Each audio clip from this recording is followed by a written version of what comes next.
I want a good world. I presume many of you will share this dream with me. Indeed, I presume much of the world's population will.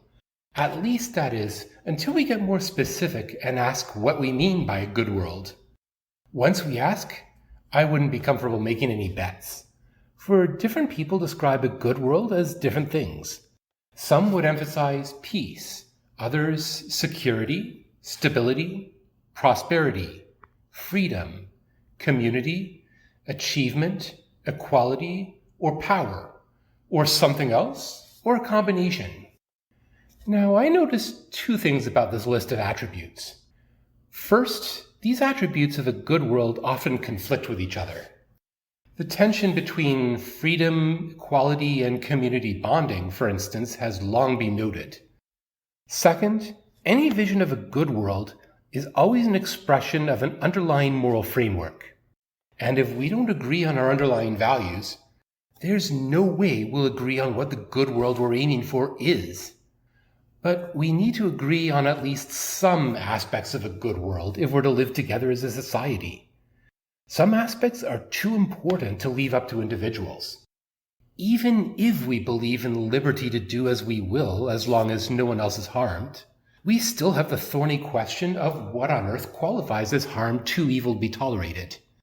Some people believe, for instance, that it's unacceptable harm for a parent to spank a child, or for an older person to have a consensual relationship with a teenager, or for a doctor to take the life of a terminally ill patient who requests it. Others will sharply disagree. My point isn't to weigh in on any of these issues, but that on these, and more, the disputes depend heavily on differences in underlying moral frameworks.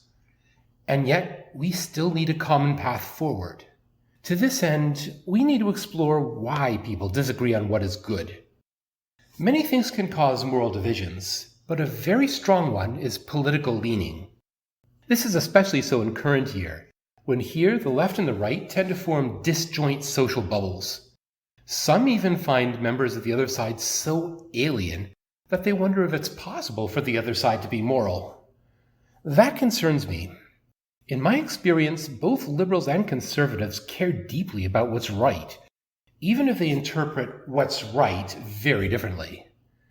And yet, that was once me. There was a time back in my younger lefty years when I myself wondered if conservatives could be moral. That was easy at a time when I was exposed to Marxist thought, and I saw many conservatives espousing positions I find repulsive. I was disgusted by those who bash gay people, who lie to push creationism, and who hold to trickle-down economics, among other things. Seeing this only pushed me the other way. Only later did I come to see comparable things on the left, with which I have just as little patience. At that time, I didn't yet see how conservatism could be reasonable, free from all these positions I consider anathema.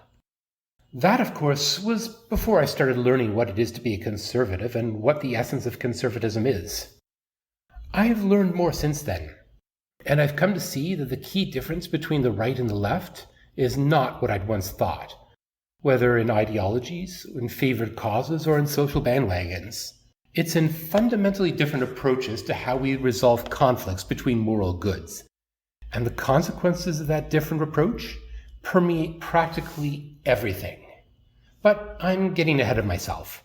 Before we discuss conflicts between moral goods, we should know something of the key moral goods we're talking about.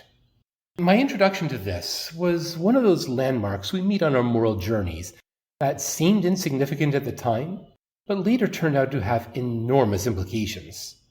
It came when I was watching a TED Talk by Jonathan Haidt, a professor who has done landmark research on the psychological underpinnings of morality.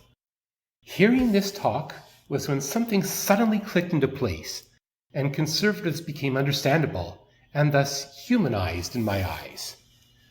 Haidt's thesis is that there are a handful of social goods going beyond mere self-interest, sensitivity to which has, in our species past, promoted social bonding within our groups and so aided our collective survival.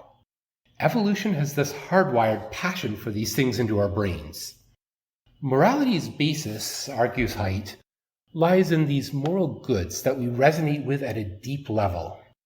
He identifies 6 of these goods, which he labels the moral foundations.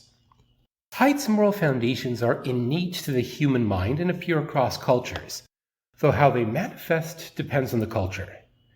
Even more relevant for us, conservatives and liberals show characteristic differences in how sensitive they are to the various foundations and to how they interpret them. Let's explore Haidt's moral foundations in how right and left approach them, and then we can explore why the differences are there. As we explore this, I stress that here we're trying to understand people, not to bash them. I also stress that the picture of liberals and conservatives I'm about to paint is that of a stereotypical trend. Individuals can and do deviate from the trend, and that's okay. Yet the fact remains that a valid trend is there, and that's what we care about. With this noted, let's turn to the 6 moral foundations. By convention, we name these foundations as pairs of opposites, as a good thing we want, followed by its bad opposite we're trying to avoid. Thus, the first foundation, care-harm, is about promoting care and compassion for others and preventing harm to them. Care-harm arises from empathy and from disliking pain. It's thus concerned with kindness, gentleness, nurturing, and alleviating suffering. Both liberals and conservatives accept care-harm, but they interpret it differently. For one, they apply it to different ranges of things. Liberals are more sensitive to perceived hurt in the here and now, conservatives to harm affecting a person going forward. Thus, with kids underachieving in school, liberals see harm in failing them due to hurting their feelings and separating them from their friends, while I, on the right, see harm in not failing them, because that pushes them forward before they're ready, and because not holding them back leads to them being stigmatized as needing special ed to get anywhere. Conservatives often don't see mild hurt feelings or incidental offense as harm, but liberals do with some regularity. Thus, the outrage we saw some years back against microaggressions came entirely from the left, outrage that to conservatives goes too far. I don't like hurting people's feelings either, but there are cases where sensitivity to hurt feelings does more harm than good, be it over necessary tough love or over growing and becoming stronger in response. It depends on the case, and we need discernment rather than blanket niceness. Conservatives are also more sensitive than liberals to harms to social cohesion. Another difference is in who gets our care. Liberals tend to approach ethics in a universalist way. They see little, if anything, to distinguish one vulnerable or innocent person from another, apart from the amount of alleged harm. Thus, those who push for compassion for displaced people in other lands, and who treat veganism as compassion for animals, are typically liberals. But for conservatives, morality is not nearly so universalist. It's more parochial, focused on groups closer to us. This is why many on the left wrongly assume that we on the right are heartless or hate those from other groups. But they're wrong about that. We don't. To see why, consider how most people value their own families over random strangers. This is right and proper. My point is that some people simply have stronger claims to our care than others do. We on the right simply extend this idea. One's own always have the highest priority for our care, no matter how good others are as people. Most conservatives will be far more moved by the suffering of those closest to us, by location or by blood, than of people further removed. Hierarchy is thus intrinsic to conservative thought. Liberals might not understand or like this very much. Indeed, some may suggest that we should try to see all people as our own. I tried that myself back in my lefty past. But I've realized that doing so is ultimately impossible in any meaningful sense. As Aristotle points out, trying to spread our care to everyone equally tends to spread equal apathy instead, and I find it less productive to try to see all people as my own than to abandon that quest and leave myself free to care for my own that much more intensely. Haidt's second foundation is liberty oppression, which deals with problems of domination, tyranny, and bullying. As with care harm, left and right both accept this foundation, but they interpret it differently. This time there's more to it than liberal ethics being more universalist and conservative ethics more parochial. And two examples will help us illustrate how. In one, socialists often portray capitalism as oppressive to normal people. Whether or not that is so, that's a question we'll leave for another day. But it would take more to convince a conservative of this than a liberal, as we on the right don't see mere inequality or hardship as in itself oppression. In the other, Canadian law prevents people from being able to disable Amber Alerts. So there are times I've been startled awake at 3 a.m. by an incoming Amber Alert. Supporters of mandatory receipt are typically on the left, and they give us the mantra that Amber Alerts save lives. Whether or not this is factually true is a question we leave for another day. Using purely moral arguments, we on the right often respond using liberty oppression, arguing that it's at best morally pointless to force someone to receive alerts when they're nowhere near where the kid was last seen, it's 3:00 in the morning, and they're trying to sleep. The difference is this. For liberals, liberty oppression is subordinate to care harm, and is interpreted in terms of it. Liberty oppression thus becomes about what might cause hardship to some underdog group, and about defending such groups, even to the detriment of other groups' liberty or well-being. In this, the left moves away from its otherwise usual universalism. Liberty oppression also becomes about a right to self-expression, in a way not shared with the right. But for conservatives, the two foundations are independent of each other, and they're on a more or less equal footing. We must weigh the foundations, and care harm can be outweighed. Conservatives see oppression as interference with how one lives life and has a livelihood, and they see liberty as the right to be left in peace with the means and the rights to do the job of living. Liberty is also tied to personal responsibility in a way not shared with the left. Liberty to act is also freedom to blunder and to pay a price for it.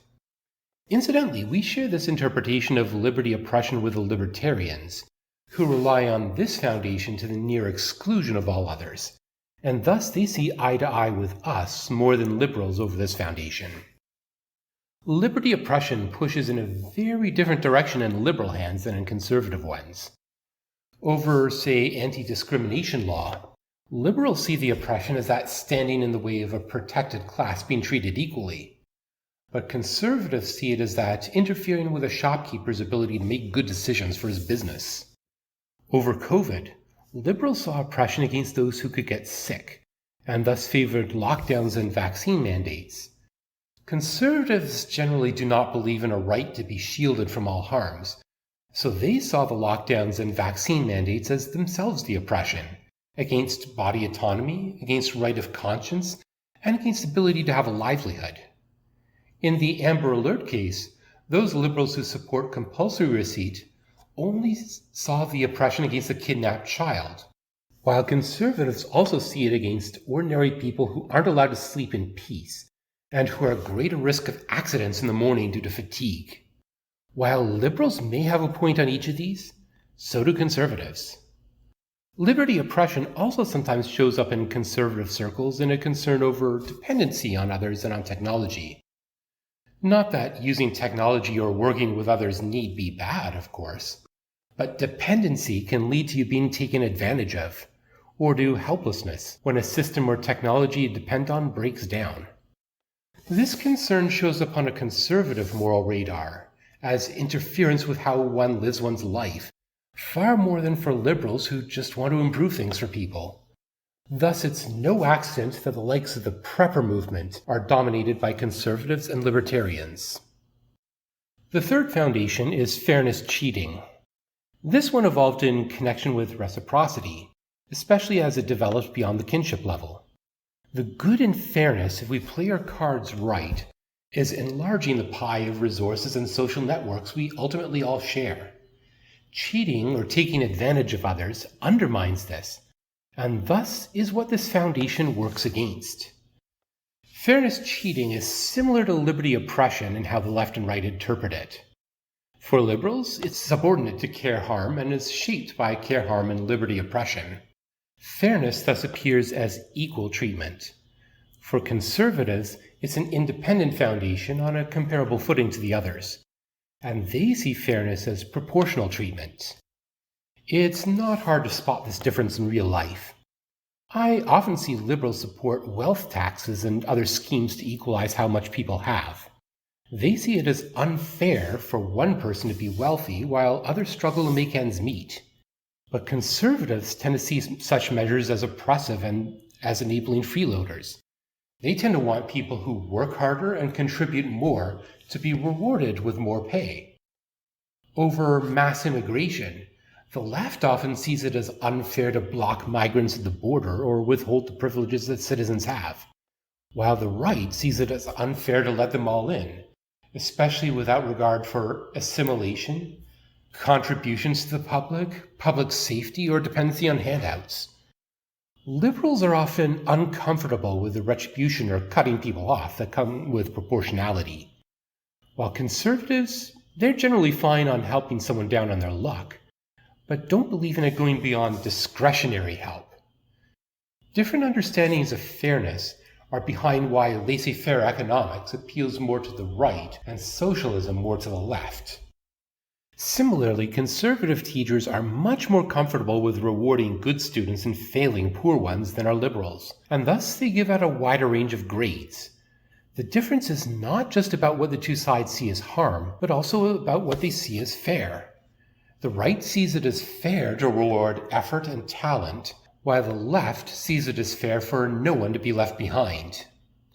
The three foundations of care harm, liberty oppression, and fairness cheating are together called the individualizing foundations, as they focus on the rights and welfare of individuals. A morality based entirely on these is naturally very individualistic, and sometimes a very open one too. But they are not enough, and the conservative complaint against tax and spend policies helps us see why. The problem here isn't that the liberals behind them are trying to help people, it's that they're living off the socioeconomic capital. It's seen either the rich or society at large as a practically inexhaustible mine for resources, expecting to extract ever more and paying no regard to the fact that society's energy will run out if it's not replenished. My point is that morality is just as much about the welfare of community as that of individuals. The individualizing foundations, while important, are not enough for this. Society is an entity in its own right, greater than its component individuals, and three further foundations are needed for its cohesion and health. Called the binding foundations, they necessarily constrain the individuals of which the collective is composed.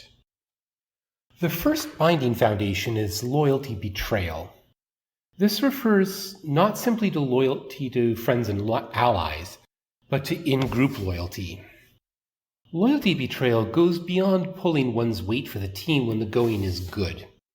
It underlies patriotism and even self-sacrifice when necessary for the group welfare. It also underlines honoring those who do make a sacrifice or otherwise take a risk for the group welfare. Here, the differences between the right and the left are more stark. Liberals are often blind to loyalty betrayal, indeed to all the binding foundations, and view them ambivalently at best when they do see them. But these binding foundations play an active part in conservative morality, on a more or less equal footing with the others. There are many ethical issues where the controversy hinges on loyalty betrayal. This is, for instance, what's at work in Islamic law when it prescribes the death penalty for apostates. Apostasy is closely associated with betraying the community. In my own thought, it's at work when I consider it just as bad for a white person to believe in critical race theory as it is to commit a murder. Even if you hate bad actors among your people, it's not okay to hate your own people as a collective. It's at work in how I approach gender relations. Let's explore how in a thought experiment. Compare two hypothetical straight couples. In one, both partners work in offices with more or less the same work schedule and take-home pay. In the other, you have a 1950s type household where the man works in an office and the woman is a stay-at-home mom, cooking, cleaning, buying supplies, and other tasks. Everyone involved is there voluntarily, and both relationships are healthy. Now, can we say that either couple's relationship style is better than the others? It depends on what moral foundation is central in our analysis. If we follow the libertarians and decide based on liberty, then there's little of anything to decide between the partnerships, apart from how well their approach fits them personally. But change the central foundation, and the answer changes too. Feminists usually treat fairness in the form of equality as central. Were I to follow them, I first have to ask, equality in what? If it's equality in available choices, then neither relationship has an edge. But if it's equality in outcome, then the first couple's relationship is better, as its participants are equals in more respects. But I'm not a feminist, and part of the reason for that is because here I treat loyalty as the central foundation. The first question I ask is what binds the couples together and keeps them loyal to each other.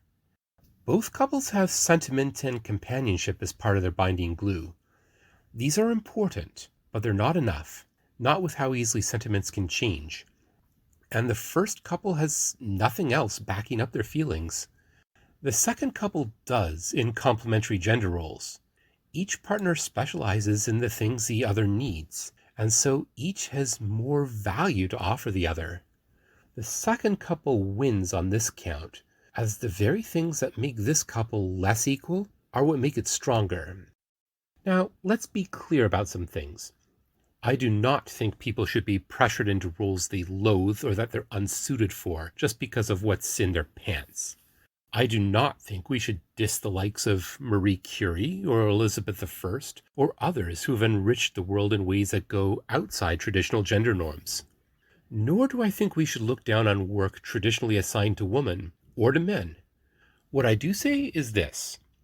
First, different people have different strengths. It is not a sin to play to one's strengths, or to partner up in ways that let each partner's strengths complement the others. This should not be controversial. Second, millions of years of evolution have operated on the sexes somewhat differently, leading to each sex having, on average, different strengths. This should not be controversial either. Putting these together, I believe in normative gender roles, but I also believe we should be comfortable with exceptions, and with talking things out when norms go wrong. A lesson we can glean from this is that it's not enough to just throw people together and expect them to function, either as a family or a community. You need a basis for loyalty, as a cement binding people together. In a couple, this basis includes complementary roles, as well as chemistry and companionship. In a community, it builds heavily on identity. This may be found in culture, or religion, or shared history, or some other common ground. But it must be there, otherwise the community sets itself up for failure by splintering into smaller groups of more cohesive identity engaged in a shoving match with each other for control. Thus, the critical questions in discussions on mass immigration and social diversity go well beyond equal treatment and harm to those we don't admit to a better life here. They also include the matter of how we hold a society together as it becomes more diverse, especially if we don't expect people to assimilate. This common ground we have must be strong enough to overcome our philosophical, religious, ethnic, and cultural differences. But diversity undermines this common ground by its very nature. So, as it does, what's left holding us together? Common humanity has long proven to be too weak for this. So have those labels emptied of all meaning out of a desire to be inclusive, as they provide nothing for identity to crystallize around. I don't see what else can do the job. If you can see something that works, then let me know. I'd love to see it. Another lesson we can glean is that conservatives cannot value self-expression to nearly the same extent as liberals do. Individualism and self-expression does have a place, but it's also a centrifugal force for communities. Loyalty betrayal thus demands that this be balanced against not just the group identity, but a degree of conformity to that identity's norms. This need for conformity is also called for by the fifth foundation, namely authority subversion. This one is in inherent tension with liberty oppression. Still, authority should not be mistaken for raw power. Even strongmen risk losing their power and their lives if they don't perform socially beneficial functions, such as keeping order, suppressing violent conflict, and resolving disputes. Authority is needed for society to run smoothly and peacefully. A society working purely by covenant is easily subverted whenever someone doesn't feel like following it. It's true that authority can subvert justice by acting in its own interests, but it's necessary for the sustainable existence of any justice that's better than unending cycles of blood vengeance. Hierarchy is necessary for authority, and it's not necessarily oppressive or evil. For authority, subversion is about beneficial relations within hierarchies. There is deference and perhaps obedience to superiors, but there is also pastoral responsibility to subordinates that provides order, stability, training, protection, and care. There is accountability to subordinates as well as superiors. There is clarity on responsibilities and where the buck stops. And there is unified vision for going forward together. The ideal is more like a healthy parent-child or mentor-pupil relationship than that of a despot and fearful underling. Authority does not imply blind obedience. A healthy authority relation can act as a guide or invite critique, depending on the case. Authority need not arise from fear. It can arise from respect or reverence. Questions of legitimacy, of the limits of valid authority, and of checks and balances are issues we deal with all the time over this foundation, as are conflicts between authorities, such as that between God's law and the state's law that has played out many times in history. The final foundation is sanctity degradation. It plays a role over the likes of good hygiene and environmental degradation, but despite this, it's perhaps the most difficult for liberals to understand. It probably originally evolved to help us avoid diseases or other threats spread by touch or proximity, but it came to go beyond this. Sanctity degradation is what leads us to treat something as untouchable, sometimes because it's dirty or polluted, sometimes because it's sacred and we want to preserve how special it is. There are many reasons why we might come to see something as sacred or degraded, ranging from disgust over something yucky, to moral disgust, to striving to live in a more elevated way. But regardless of how taboos based in sanctity degradation originate, some of them become group norms as a cultural sense of sacred and profane, part of the identity a culture crystallizes around, and they come to be reinforced by loyalty betrayal and authority subversion. Sanctity degradation appears heavily in religion. Sacred space and sacred time set apart from mundane experience are fundamental to setting an atmosphere for worship, meditation, or spiritual exploration. The sacred and the profound are separated from our normal experience almost by definition, and they soon cease to mean much if they become too familiar.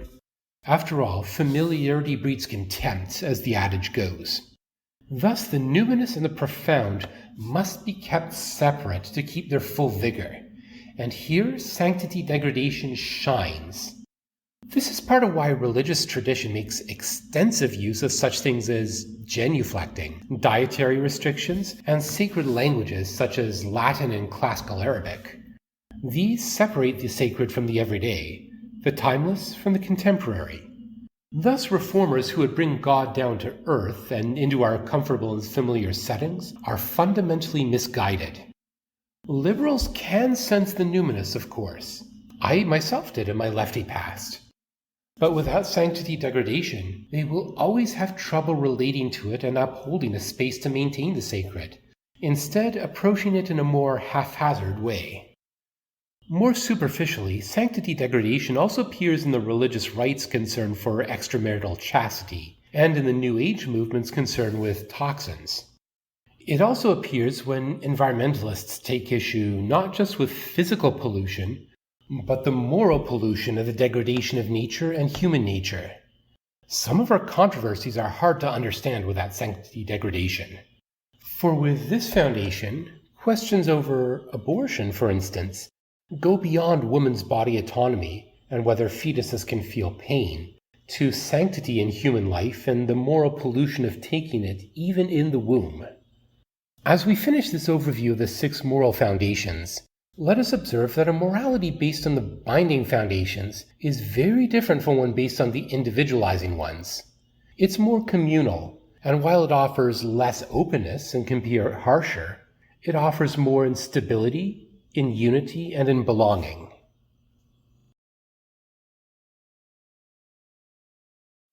I find that Haidt's picture of the moral foundations rings true, and I'm happy with the evidence he presents for it. But he doesn't really touch on why the picture he finds is what it is, and I find that rather unsatisfying.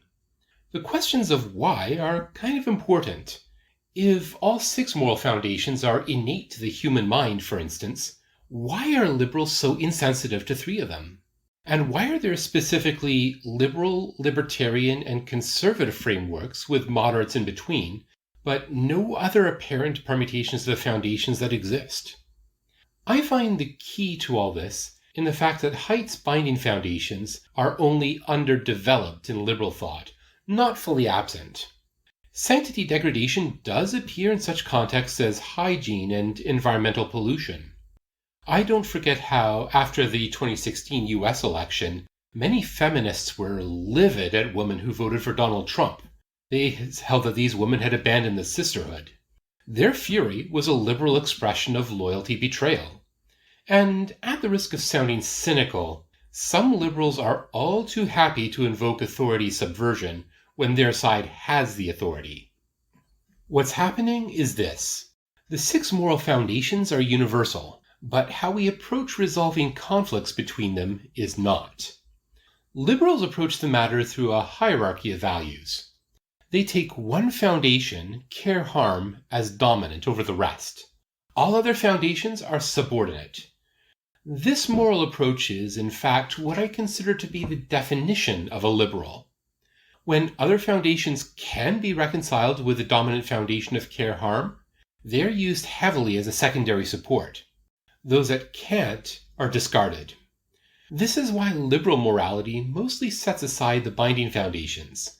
These usually can't be easily reconciled with care-harm. It's also why liberal thought interprets liberty oppression and fairness cheating rather differently than other groups. These foundations can be readily reconciled with care-harm and productively used, provided they're reinterpreted to fit it. At least this is true in current year, but I wonder if Haidt's results are based on a specific cultural understanding of liberals and on a specific ideology. I think here of comparing it to the Middle Ages, when Christian zealots aimed to stamp out paganism wherever they could find it. I consider these zealots to be the liberals of the day. In a perverse way, they were motivated by care-harm in the form of saving souls. But their ideology saw disbelief as a one-way ticket to the fires of hell, so they had to set aside liberty oppression. But they could reinterpret the binding foundations, for instance, reorienting loyalty betrayal away from the family, from ethnos, and from the nation, and toward the institution of the church and broader Christendom. Liberalism thus manifests with different supporting foundations in different cultural environments. A corollary is that we can't assume liberals will necessarily turn out to be kind and nurturing. They can be kind and nurturing, but they can also be the exact opposite. Libertarians also use a hierarchy of moral foundations, but they put liberty oppression at the apex. The other foundations cannot be easily reinterpreted to fit the emphasis on personal freedoms, and so libertarians leave them aside. I suspect that it would be difficult for a morality based on a different dominant foundation to work at all. Thus, we're unlikely to ever see one in practice. But if such a morality does turn out to work, I'd love to study it. A morality built around one primary foundation, such as liberalism, lends itself naturally to a systematic analysis of that foundation's consequences. But that isn't the case with conservative morality, for which the 6 moral foundations are on a more or less equal footing. If we on the right had to analyze the conflicts between foundations on every issue from first principles, morality would very quickly become an intractably difficult problem. Conservatives thus take a fundamentally different approach to resolving conflicts between foundations. While this may sound ironic, conservative morality is a product of evolution by natural selection. For we're not the first to wrestle with moral issues. Our forebears also did, in many contexts. Sometimes they thought things out systematically, sometimes they stumbled on what worked by accident. Either way, they passed on what they found. As people's contributions get passed on, they interact with other people's contributions and with new developments. As this happens, the weaker ones get weeded out, and the ones that work best and resonate best find fertile ground and get passed on preferentially and collectively. Thus, over time, a body of authoritative wisdom of what a culture has found works evolves and comes to be upheld by the binding foundations. This body of wisdom is what we call tradition. It appears in many forms, but whichever form we find it in, as long as it's our own, we draw on it instead of reinventing the wheel. Sometimes it suggests answers directly, sometimes by parallel or by related issues, but at the very least it gives us a launching point and a direction. Liberals and libertarians have an ambivalent relationship with tradition. They might really like some aspects of it, but they would not see it as carrying authority, nor would they see their culture's tradition in much differently from other people's. They often badly misunderstand tradition. So I think it best to draw out in some depth some of its key aspects and how it shapes conservative morality. Number 1, tradition for conservatives is a very practical thing. It's an integral part of morality. Indeed, for a thoroughgoing conservative, it defines morality. So it doesn't even make sense to suggest that a tradition could be immoral. A moderate conservative might not go this far, but he would still treat it as an authority, and could still easily see liberals who attack tradition as attacking morality itself. Tradition also defines the contours of what such important concepts as justice, compassion, and rights even mean. This is in marked contrast to liberals, who do not share this interplay of moral values with us. Number 2, tradition is not something an isolated person comes up with.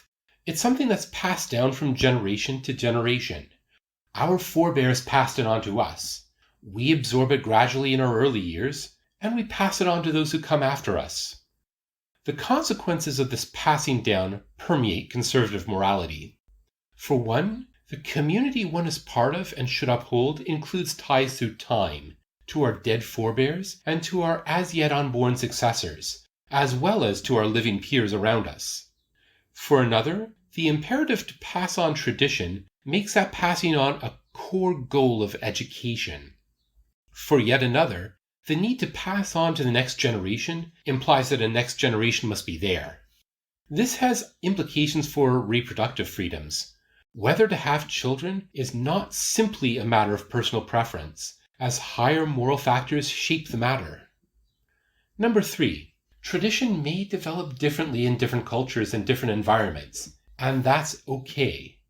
What we should want is not a one-size-fits-all system, but a tradition and a morality that's naturally tailored to any given people and their environment.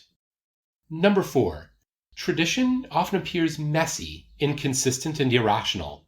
Now, this is normal in anything that develops by evolution.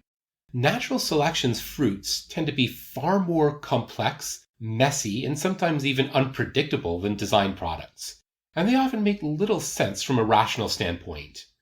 The flip side is that they're far more efficient than their design counterparts, and also exploit imperfections in their environment rather than trying to engineer them away. We thus need to ask why something's irrational before complaining that it's irrational. And tradition's apparent inconsistency is a strength on several grounds. For one, it means that there are competing principles at work. Tradition is complex and robust enough to take all the moral foundations we care about into account. This isn't true for the systematic consequences of one principle. For another, The inconsistency we often find in tradition provides room for flexibility and even change while staying entirely within the tradition. In this, tradition is less rigid than a thoroughly consistent system, which we have to abandon or reformulate if a problem ever arises in it. In tradition, it's often only a matter of retweaking the balance between principles. And for another, part of tradition's strength is that it's the collective experience of countless people across the generations, condensed into a digestible form. The inconsistency reflects various vantage points and a wider degree of experience than a single person's reason could ever have. Linked to this, tradition may contain wrong answers or conflicting answers to a question. This doesn't bother me, because blind obedience is not what I promote. We should give tradition a certain deference, but we also need to weigh the answers it gives us. And in the case of conflicting answers, it may be that the various answers arise in response to opposing problems affecting the same general situation. The learning curve for tradition-based morality may also be steep, yet the flip side is another strength. Anyone can learn tradition, even kids and those who never develop abstract thought. Surely a good morality is not so much one we can summarize succinctly or systematically elaborate, so much as one that anyone can follow. A logically consistent and easily abstracted morality doesn't lend itself to this as naturally as does concrete tradition. Number 5. As a product of evolution, where what works is organically reinforced and entrenched, tradition is quite stable over time. So we must consider tradition's relationship to change.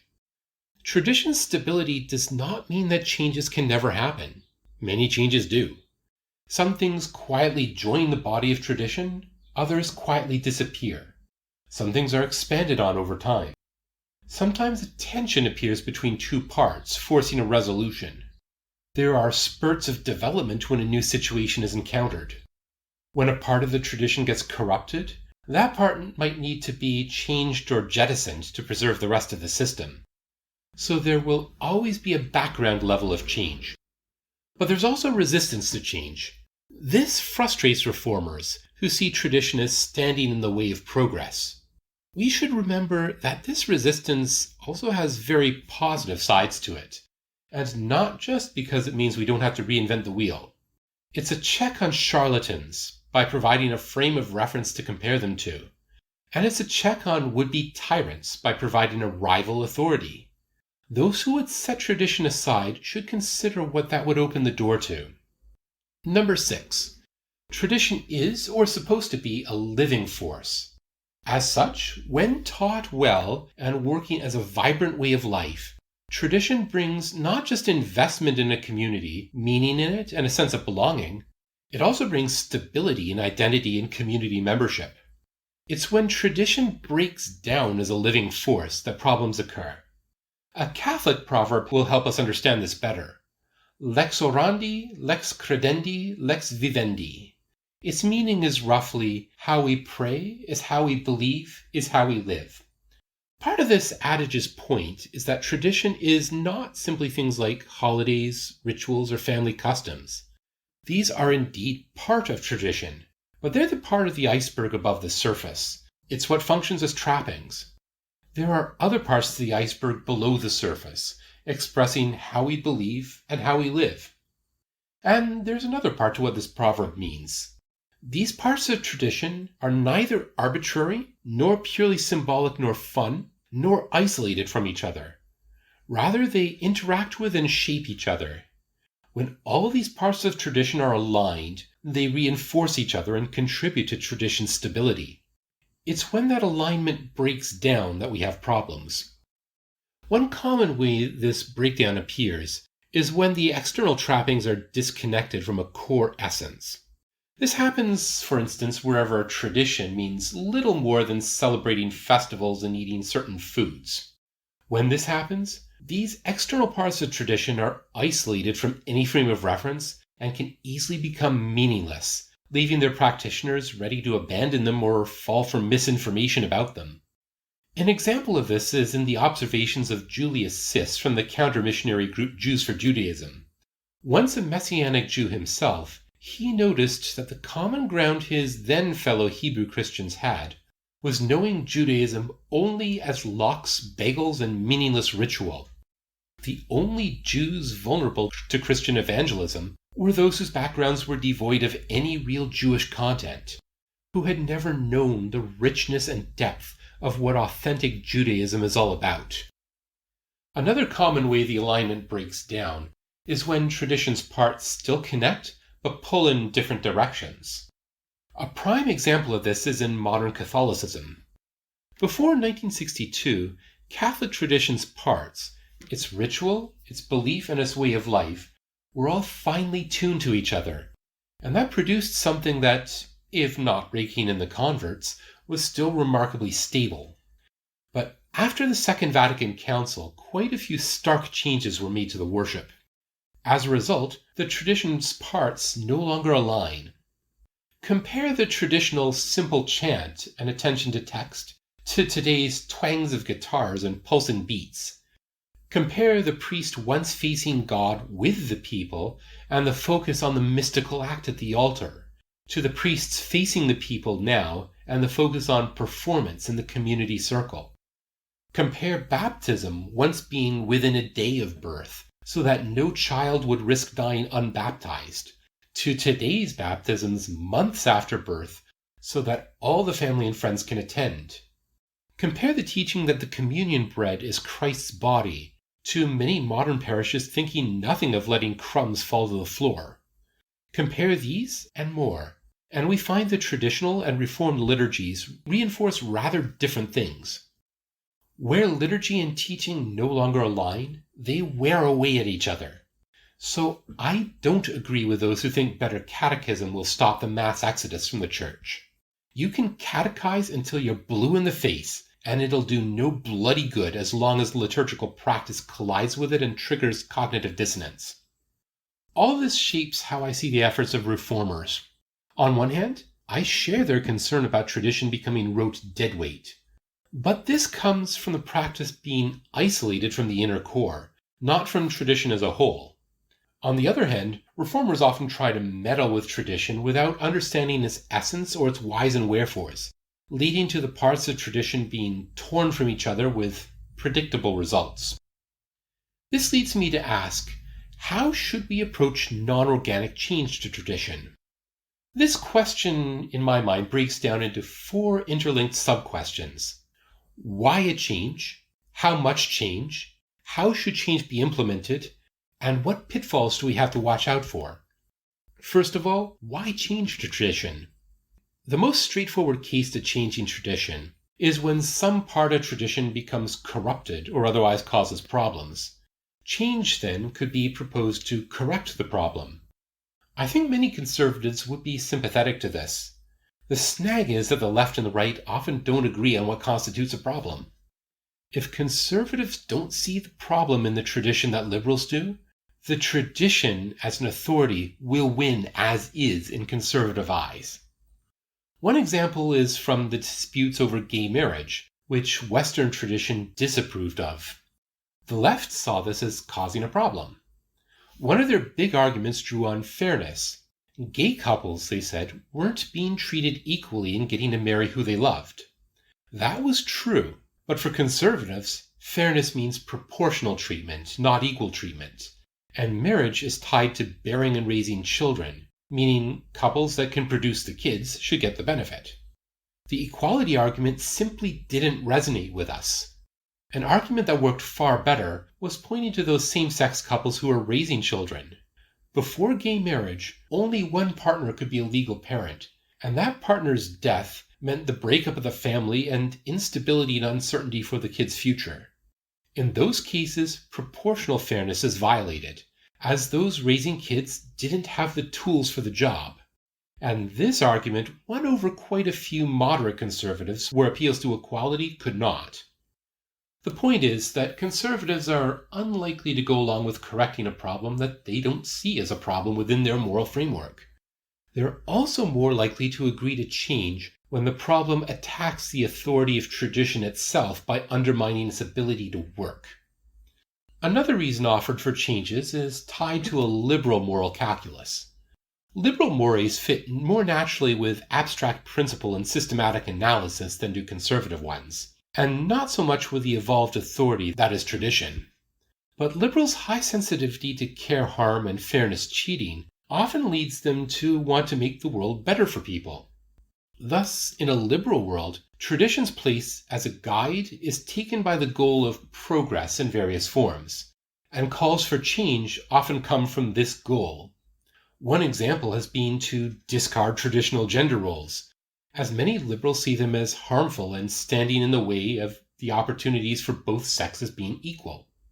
Calls for change in the name of progress may come from noble intentions, but conservatives generally distrust them, and for reasons I consider to be pretty valid. The first we've already seen. Would the alleged progress, if successful, correct an actual problem? Often what would seem a problem to liberals is not to conservatives.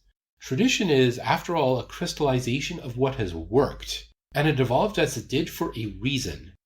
There are reasons traditional gender roles, for one, developed as they did, which have nothing to do with oppression. Some are linked to family stability, others to biological realities, others to the best division of labor to raise children or to survive, and there are others. Maybe these reasons are obscured by the mists of time, or they're less popular today, or they don't hold as well as they once did.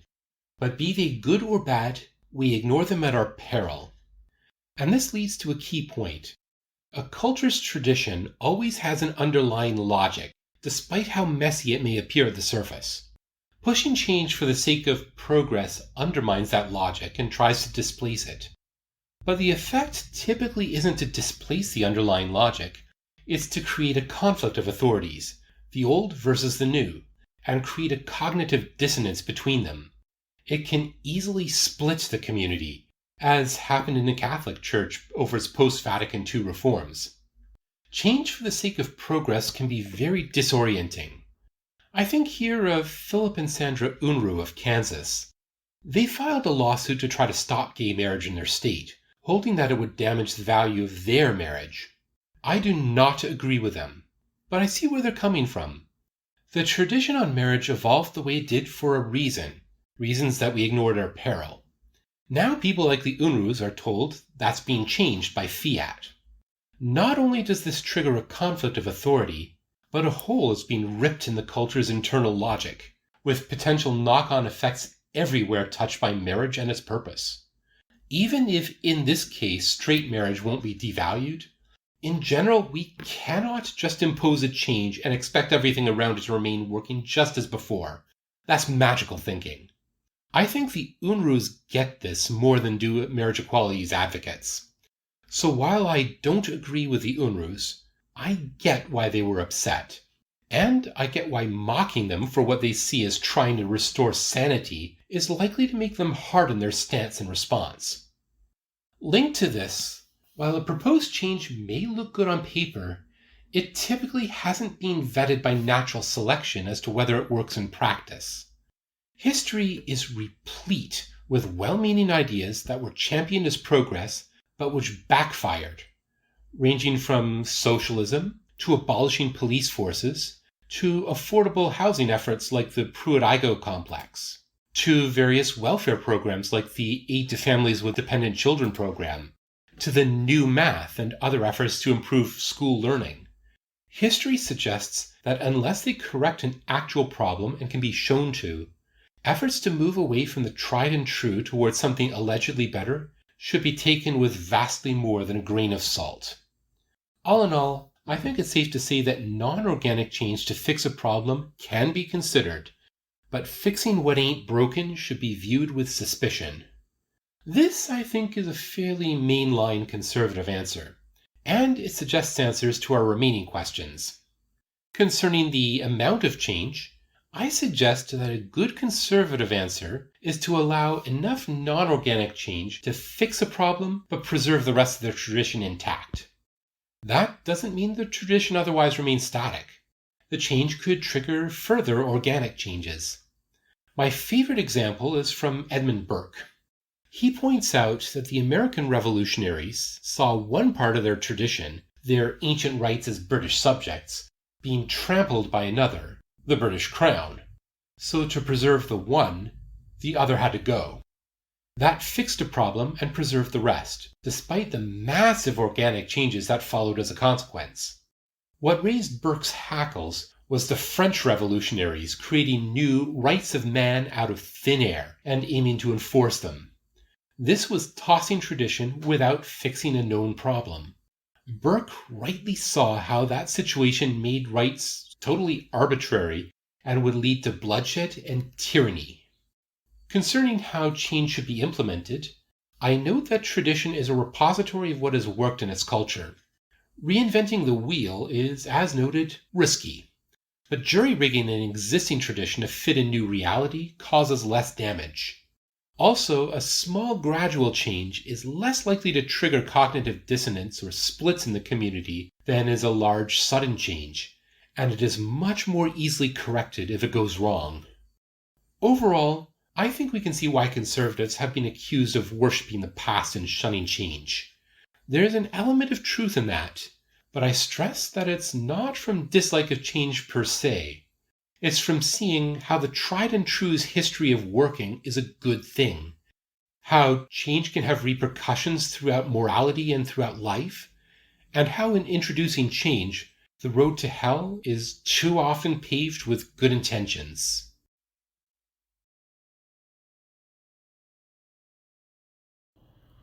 That pretty much sums up my picture of what makes someone a liberal or a conservative. And with this picture in place, there are 3 final questions to address in this episode. First, why am I a conservative? As a former liberal who's pretty well educated, who's poly, and who's not a creationist or an anti-vaxxer, how did I come to conservatism? I answer that it isn't difficult for a decent and reasonable person to be conservative. I'll save my story for another day. For now, in a nutshell, suffice it to say, I saw the need for ethics to look after the community's health.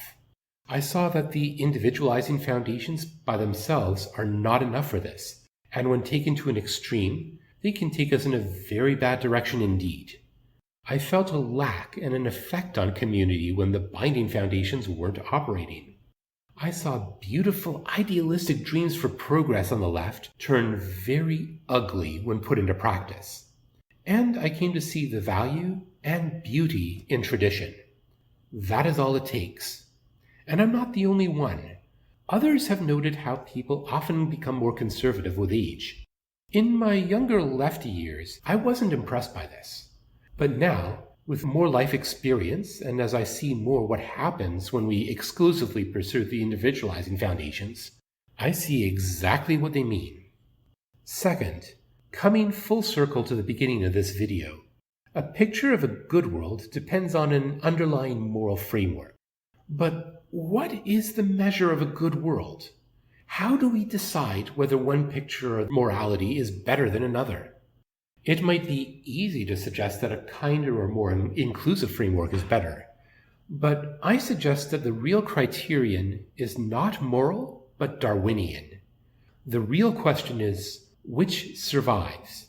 Set 2 frameworks side by side and let them run naturally without interfering with each other.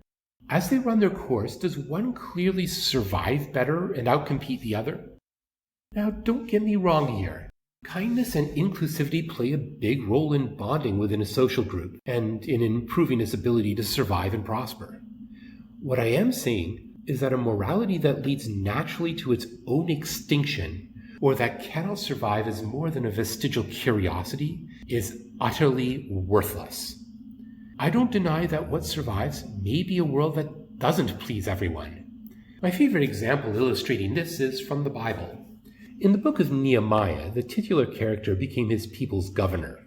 He was disturbed by the situation he found, part of which was that the Jews were in danger of being absorbed into the surrounding peoples. His hackles were especially raised by the number of mixed marriages. I don't mean marriages with converts who assimilate. Such relationships are looked on favorably elsewhere in the Bible. No, I mean half of the children from these relationships couldn't even speak Hebrew. Nehemiah took action. His acts as governor included banning mixed marriages and breaking up existing mixed marriages, forcing men who had married foreign wives to send away these wives and their children by them. He was guided by sanctity degradation. As a people chosen by God, they had a sacred duty to keep their people in worship set apart from other nations. The resulting taboos are not difficult to see. Many liberals won't like this. They could rightly argue that Nehemiah's actions were oppressive and less than compassionate or fair. But the acid test on Nehemiah's actions is whether the people and morality they promoted survived over the long term, if left to run their course. And his actions pass this test. The Jews are still there, and they're still distinct. That can't be said for so many of their neighboring peoples. Third, with the understanding that I may be biased, which is better, a conservative, liberal, or libertarian moral framework? In other words, which should we take as our basis for a good world? If one framework must win over the rest, then I answer with a simple observation. The individualizing foundations only make sense in the context of a society that already exists. Society has to be there before it can be fair. Kindness and fairness mean little for a hermit or in a society that has fallen apart or otherwise doesn't function. Thus, the values that keep a society cohesive and functioning are more fundamental. And as already seen, the individualizing foundations, while important, are not sufficient. The better morality, then, is the one that recognizes and incorporates the binding foundations. Indeed, were morality based entirely on the binding foundations, well, society might be less pleasant, but it could go on into the indefinite future. I can't say that for a liberal or libertarian morality were it to dominate. Had we only the individualizing foundations, what I see happening isn't a kinder society, it's no society. It's a broken down world in which care and fairness are meaningless as they can no longer function. And I find that world a disturbing prospect. So I see the liberal and libertarian ethical frameworks as lacking a dimension of morality. But there's more to why I believe conservatism to be better. I also find that, as a liberal mindset takes society's health for granted, it can only be prevented from becoming parasitic through strong checks on it. Without the binding foundations, I can see liberals pushing for more gains for individual rights and happiness, happily tearing up the social fabric in the process, and blithely unaware of what they're doing. So if only one moral framework can be allowed, then conservatism wins hands down. But that's not my final answer. My thought on this is instead shaped by Hegel. Any system or philosophy we put in place to run society will inevitably produce its own contradictions that undermine it. On their own, an original position and its contradictions are weak and vulnerable to attacks from the other. But a synthesis of the two into something new is far stronger and more robust. Liberal and libertarian thought are highly vulnerable to contradictions arising from their allegiance to one sole overarching value. Forming a robust synthesis that leaves that highest value on its throne is difficult, if not impossible. Conservatism faces a better situation. No value is overarching, and synthesis has occurred countless times in the formation of tradition.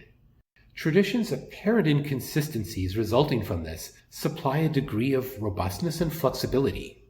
Yet we're never handed freedom from Hegelian contradictions on a silver platter, and a long-honored tradition can still take one in a bad direction or need updating in new circumstances. I conclude that conservatives are the backbone of society and should be recognized as such, but liberals and libertarians still have an important place.